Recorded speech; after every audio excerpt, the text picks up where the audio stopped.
नमस्कार साथियों, कैसे हो आप सभी। उम्मीद है सारे अच्छे होंगे, पढ़ाई आप लोगों की अच्छी चल रही होगी। मैं सुनील मुदगर आपका अपने YouTube चैनल पर स्वागत करता हूं। जैसा कि आपको पता है, विनय शर्मा सर ने टेस्ट सीरीज स्टार्ट करी है, वो भी मेंस के लिए। तो उसका सॉल्यूशन आज करने वाले हैं। तो ये जो टेस्ट है, इसमें डेली प्रैक्टिस सेट में 10 क्वेश्चन मिलेंगे और आपके लिए 10 मिनट का समय रहने वाला है। तो देखते हैं मैं कुछ नया सिखा पाता हूँ या नहीं।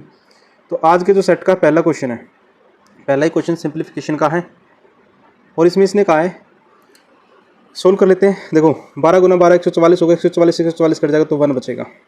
तो देखो 6 में से 2 माइनस करेंगे तो 4, 4 से भाग करेंगे तो 3।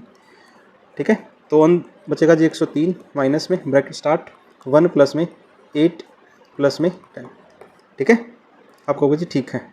18 और 1 19, 19 माइनस करेंगे कितना बचेगा, 84 बचेगा और वही सवाल का आंसर होगा ऑप्शन नंबर ए। यदि सॉल्यूशन पसंद आए तो वीडियो को लाइक और चैनल को सब्सक्राइब जरूर करें, साथ साथ में अपने अपने ग्रुपों में भी शेयर कर दें। क्वेश्चन नंबर 2 में इसने कहा कि एक परीक्षा में एक छात्र के औसत अंक 71.9 है, अंग्रेजी में 28, गणित में 22, कंप्यूटर में 16, इतिहास में 14 अधिक मिलते हैं जबकि हिंदी में 10 कम मिलते हैं। तो औसत इतना हो जाता है। तो मैंने कहा औसत पे कितने का इफेक्ट पड़ेगा। यदि 80.65 में से मैं 71.9 माइनस कर दूँ तो ये बचेगा जी 8.75। इफेक्ट कितने का पड़ेगा, मैंने कभी 28 जोड़ दिए, इसने 22 भी जोड़ दिया, 16 भी जोड़ दिया और 14 भी जोड़ दिया और 10 माइनस कर दिया। तो मैंने कभी कितने का इफेक्ट आएगा, मैंने कभी 70 का इफेक्ट आएगा। किस पर, मैंने कभी इतने औसत पर इफेक्ट आएगा। तो 8.75 पॉइंट हटाएंगे तो 2 जीरो ऊपर, 25 से काट दें, 25 या 75, 25 में 125, 25 चौके 100, 28 100, 35 7 पंजे 35, 7 चौक 28 40। ठीक है, और 5 से कितनी बार कटेगा, 5 से 8 बार कटेगा, तो 8 बार ये आंसर आ जाएगा। ठीक है, तो परीक्षा में कितने विषय थे, 8 विषय थे, वही हमारे सवाल का आंसर रहने वाला है। क्वेश्चन नंबर 3, क्वेश्चन नंबर 3 में इसने कहा कि 8 वर्ष पहले पूर्वी की उम्र उसके बेटे और बेटी की वर्तमान उम्र की आयु के योग के बराबर थी। 5 साल बाद उसकी बेटी और बेटे की उम्र का अनुपात 7:6 है। पूर्वी का पति उससे 7 साल बड़ा है, चलो उसके बेटे का 3 गुना है। तो मैंने कहा यदि सन की एज में मान लूँ x मान लूँ तो फादर कितने का होगा, फादर हो जाएगा जी 3x का। ये प्रेजेंट है, प्रेजेंट एज। ठीक है, तो पूर्वी की कितनी होगी, पूर्वी की हो जाएगी 3x - 7 हो जाएगी। 7 साल बड़ा तो वो 7 साल छोटी होगी। यदि मैं डॉटर की बात करूं, ठीक है, वो 8 साल पहले की बात कर रही है, तो मैं इसमें से कर दूं 3x - 7 - 8, तो वो हो जाएगा 3x - 15, 8 साल पहले। ठीक है, और उसमें से यदि मैं सन की एज घटा दूं, ये सन है तो एज मिल जाएगी इसकी, तो 2x - 15, ये डॉटर की एज मिल जाएगी। आप कहोगे जी ठीक है। और यदि मैं 5 साल पहले की बात करूं, आफ्टर 5 ईयर, आफ्टर 5 ईयर, तो मैंने कहा अभी 2x - 15 और मतलब ऐड कर दूँ उसमें, तो एक्चुअल एज अभी मिलेगी उसकी 5 साल बाद की 2x - 10। चलो मैंने कहा डॉटर की एज 2x - 10 है और सन की एज कितनी है, 5 साल बाद x + 5, जो कि रेशियो हो जाएगा 7 रेशियो से। ये डॉटर है और ये सन है। जब क्रॉस मल्टीप्लाई करो तो रिजल्ट कितना मिलने वाला है, 12x - 60, जो कि इक्वल होगा 7x + 35।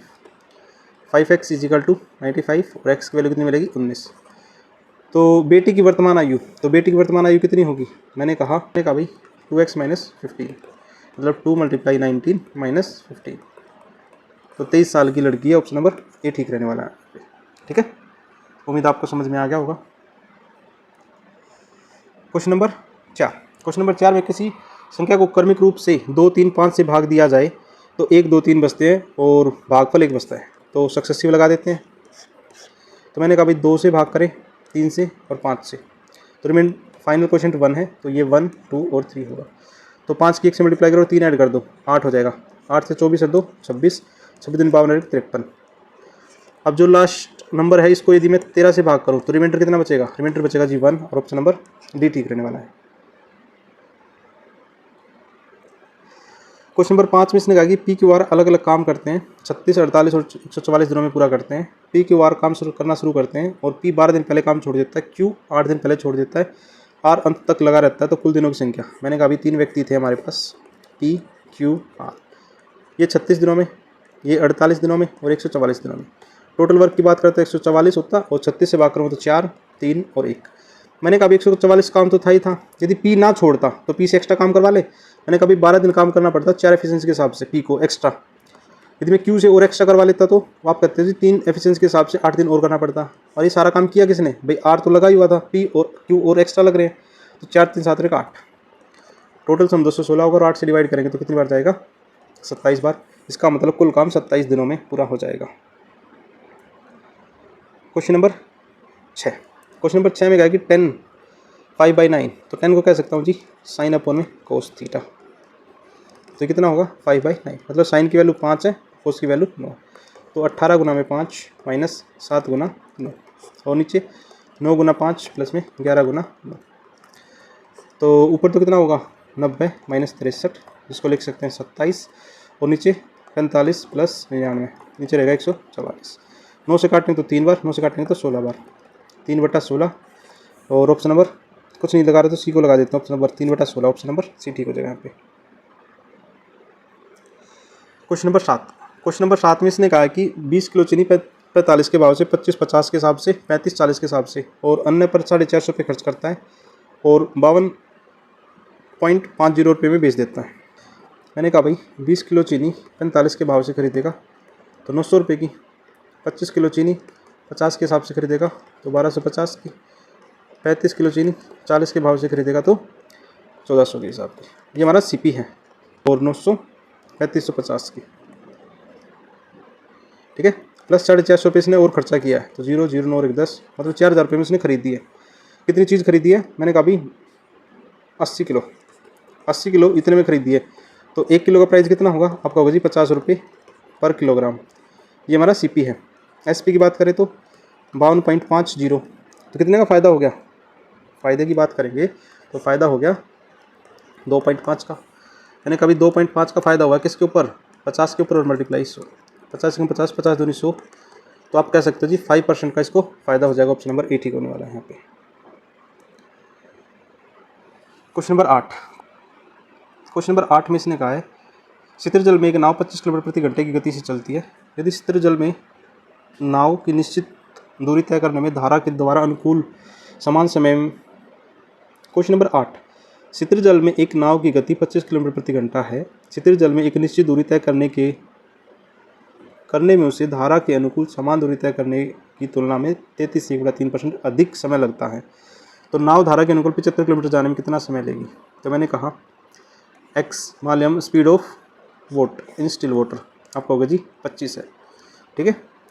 और दूसरा इससे 3 कितना अधिक है 33/3, जिसको मैं कह सकता हूँ 1/3, मतलब 3 से 4 हो रहा है, मतलब 25 से कितना होगा 4/3, जो स्पीड हो जाएगी वो आ जाएगी एक्चुअल में। मुझे चाहिए टाइम चाहिए, तो 75 किलोमीटर का डिस्टेंस है और स्पीड ये है हमारी, तो इससे डिवाइड कर देंगे, 25 चौके 100 और 3 चला जाएगा ऊपर, 25 से 75 और 25 चौके 100, तो 9/4, जिसको मैं लिख सकता हूँ 2.25। ऑप्शन नंबर बी ठीक रहने वाला है। इस क्वेश्चन का सबसे आसान सोल्यूशन है ये। यदि वीडियो पसंद आए तो वीडियो को लाइक और चैनल को सब्सक्राइब जरूर करें, साथ साथ भी अपने अपने ग्रुपों में शेयर भी कर दें, जिन बच्चों के पास सोल्यूशन नहीं पहुँच रहे वहाँ तक भी सोल्यूशन पहुँचा दो। Question number 9। क्वेश्चन नंबर 9 में कहा कि एक दुकानदार हिमांशु खरीदारों को 25% की छूट देता है, केवल तस्करी माल बेचता है, रिश्वत के तौर पर 10% लागत का 10% लेता है और सीपी 2500 है। मैंने कहा सीपी 2500 है, 10% एक्स्ट्रा लेगा तो 110/100 होगा, और 10% का इसको लाभ हो रहा है, तो कह सकता हूँ यदि ये लाभ ना होता तो ये चीज़ कितने की होती, मैं इसको लिख सकता हूँ 1/11, तो लाभ होगा तो कितने का होगा जी 11/1 का लाभ 12/11, और ये छूट भी दे रहा है, छूट कितनी की 25%, 25% का मतलब 1/4, मतलब 4 की चीज़ 3 में दे रहा है, तो 4/3 कह सकते हैं इसको। तो काट लेते हैं, 2 0 से 2 0 कटेगी, 11 से कितने बार कटेगा 10 बार, 3 से कितने बार कटेगा 4 बार, तो 250 की करेंगे तो ये आ जाएगा जी 4000। ऑप्शन नंबर डी ठीक रहने वाला है यहाँ पे। आज की क्लास का लास्ट क्वेश्चन, इसने कहा कि 200 मीटर ऊंचे एक टावर से टावर के आधार से होकर जाने वाली क्षैतिज रेखा के 2 चट्टानों के अवनमन कोण 45 और 30 है, तो दोनों के बीच की दूरी बतानी। मैंने कहा भाई एक टावर है और ये हमारी लेंथ है, तो मैंने कहा भाई ये वाला एंगल 45 का है, क्योंकि नज़दीक होता है वो बड़ा एंगल होता है, दूर होता है वो छोटा होता है। तो इनकी आपने प्रॉपर्टी पढ़ी होंगी, जब ये 1 है तो ये 1 है, और जब ये पूरा 1 है तो ये जो बेस है √3 होगा, तो ये जो वैल्यू होगी √3 - 1 होगी। और इसने हाइट मतलब एक की वैल्यू 200 मीटर दे रखी है, तो इसकी एग्जैक्ट वैल्यू कितनी हो जाएगी 200 √3 - 1। ऑप्शन नंबर सी ठीक रहने वाला है। ठीक है, तो आज के 10 क्वेश्चन हमने कर लिए हैं और आपने यहाँ तक की वीडियो देखी उसके लिए थैंक यू। ऐसे प्यार सपोर्ट बनाए रखें। मिलते हैं DPS नंबर 2 में।